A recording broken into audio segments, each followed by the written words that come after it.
You thrilled to World War II in black and white. You gawped at World War II in colour.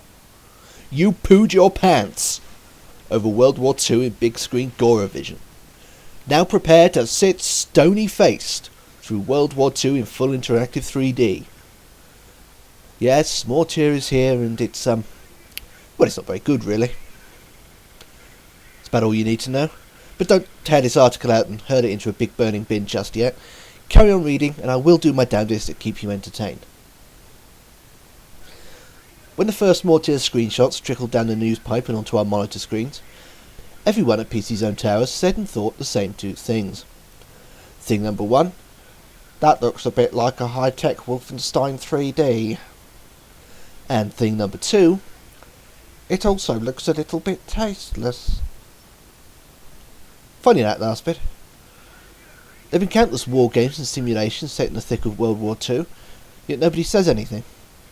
Represent the same era in full-on Quaker vision, however, we start getting all woolly and uncomfortable.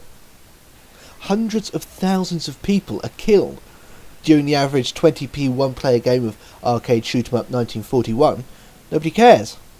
But stab one SS guy in the throat from a 3D first-person perspective, we're all right into our MPs.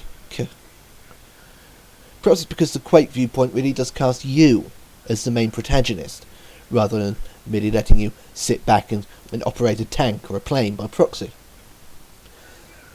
Still, it doesn't make the action any more realistic, although you wouldn't think this was the case, judging by Mortyr's advertising campaign, which has made much of the game's alleged life or death authentic grit. It's utter bullshit, of course. Mortyr is about as valid a representation of the earthy reality of armed combat as the Muppet Christmas Carol. The story behind Mortyr is a bit like a cross between the Guns of Navarone and Back to the Future Part 2. The game's poorly translated manual relates a tale in which the Nazis develop a secret weapon, win the war, and rule the world for about 150 years until you, yes you, are sent back in time to 1944 in order to bung a spanner in their works. And yada yada yada. Cue lots of running around shooting and killing and searching for key A in order to open door B. This is a no-brainer. Architecturally, Mortyr is actually quite impressive. Plenty of looming Gothic interiors, stained glass windows, and extra show-off effects such as reflective surfaces and fogging for those with appropriately muscular accelerator cards. The much-vaunted Mortyr engine is capable of great things. Before long, though, the environment starts to feel terribly samey, with little to distinguish one level from the next. Furthermore, the character models and animations aren't much cop. The guard dogs in particular are incredibly bad, looking like an animated sequence from Taxidermy the movie.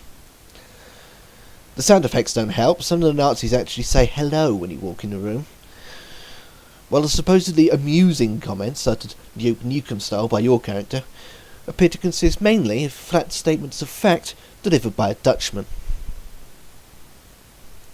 Furthermore, the levels have been designed to engage the eye rather than the engrossment glands in your head. There are far too many cavernous spaces with little of interest to fill them up, save a fancy ceiling and some pretty coloured glass. Enemy AI seems practically non-existent. Foes simply run at you until you find yourself machine gunning them in the eyes. If the real Nazis had been this stupid, World War II would have been over by lunchtime. Then there's the unforgivable clipping bugs. Sometimes it's possible to pass through impenetrable surfaces and find yourself stuck fast in a dreaded glitch dimension. Finally, and worst of all, there's the indefinable overall feel of the thing. It just doesn't seem right. It never sucks you in, you never forget you're merely playing a game. So it's a load of old shit then. Well, no, not completely. It's actually quite playable in a funny sort of way, provided, like us, that you A, haven't paid for it, and B, don't have anything better to do at the time. It's about as entertaining as, say, doodling a moustache on a picture of Posh Spice in the paper while you're waiting for a train, or jumping over a puddle, or slicing a crust off a bit of wet bread and then throwing it at the wall for no good reason. That much fun. But no more than that. 50% War is hell, but it needn't be shoddy.